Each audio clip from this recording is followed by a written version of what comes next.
Bonjour, je vous fais ici une vidéo de leçon. On va faire le paragraphe grand 3, construire un diagramme en bâton.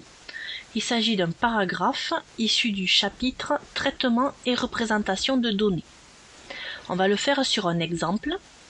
On a demandé à des personnes de désigner leur sport préféré. Voici les résultats obtenus. Vous avez un tableau. Sur la première ligne, on indiquait les sports. Et sur la deuxième ligne, on indiquait les fréquences en pourcentage. Cette colonne signifie qu'il y a 15% des personnes interrogées qui ont dit que le basket était leur sport préféré. On vous demande de calculer la fréquence de la valeur rugby, puis de reporter la réponse dans le tableau ci-dessus. Pour faire ça, il faut se rappeler que la somme des fréquences en pourcentage est égale à 100%. Autrement dit, on a 15 plus 35 plus le nombre que je cherche plus 10 plus 15 qui est égal à 100. Le nombre cherché, pour le trouver, il suffit de calculer 100 moins, entre parenthèses, 15 plus 35 plus 10 plus 15. La parenthèse est prioritaire, on va commencer par calculer cette parenthèse. 15 plus 35, ça fait 50. 50 plus 10, ça fait 60. 60 plus 15, ça fait 75. On en déduit que notre calcul est égal à 100 moins 75. Et 100 moins 75, ça fait 25. On peut reporter 25 dans notre tableau. On en déduit que 25% des personnes interrogées ont dit que le rugby était leur sport préféré. On va maintenant construire un diagramme en bâton représentant cette répartition. Il faut se rappeler que dans un diagramme en bâton, chaque valeur est représentée par un bâton. On va avoir un bâton qui correspond au basket, un bâton qui correspond au football, un bâton qui correspond au rugby, un bâton qui correspond au tennis et un bâton qui correspond aux autres sports. Il faut se rappeler aussi que la hauteur de chaque bâton est proportionnelle à l'effectif ou à la fréquence de la valeur qu'il représente.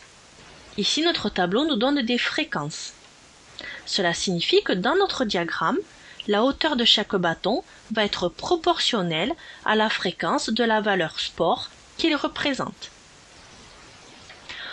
Pour faire notre diagramme, on va commencer par tracer l'axe des abscisses et l'axe des ordonnées. Ici, c'est la fréquence qui dépend du sport. On va donc indiquer la fréquence ici sur l'axe des ordonnées et le sport sur l'axe des abscisses.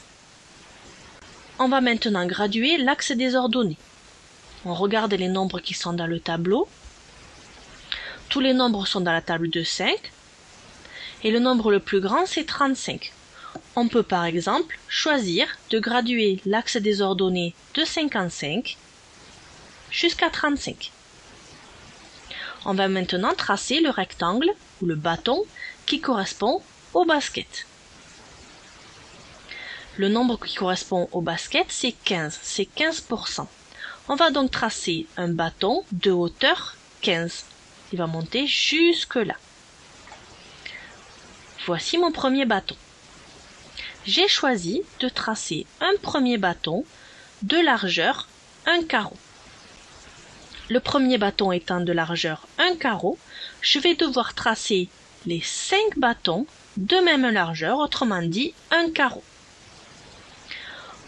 On évite aussi de coller le premier bâton à l'axe des ordonnées. On laisse un petit espace. On va maintenant tracer le bâton qui correspond au football. La fréquence correspondante, c'est 35. On va donc tracer un bâton qui monte ici jusqu'à 35 sur l'axe des ordonnées. Je monte jusqu'à 35. Voici mon bâton. On va maintenant tracer le bâton qui correspond au rugby. La fréquence correspondante, c'est 25. Je vais donc monter ici jusqu'à 25. On va maintenant tracer le bâton qui correspond au tennis. La fréquence correspondante, c'est 10. On va donc tracer un bâton qui monte ici jusqu'à 10. On va tracer un bâton de hauteur 10. Le voici. On va maintenant tracer le bâton qui correspond aux autres sports. La fréquence correspondante, c'est 15. On va donc tracer un bâton qui monte jusqu'à 15. Il faut bien remarquer que tous les bâtons ont la même largeur. Par contre, la hauteur est différente parce que la hauteur, elle est proportionnelle aux fréquences qui sont données dans le tableau.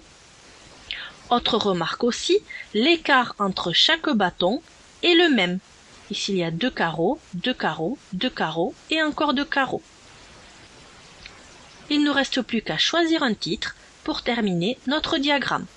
Je propose répartition des personnes interrogées selon leur sport préféré.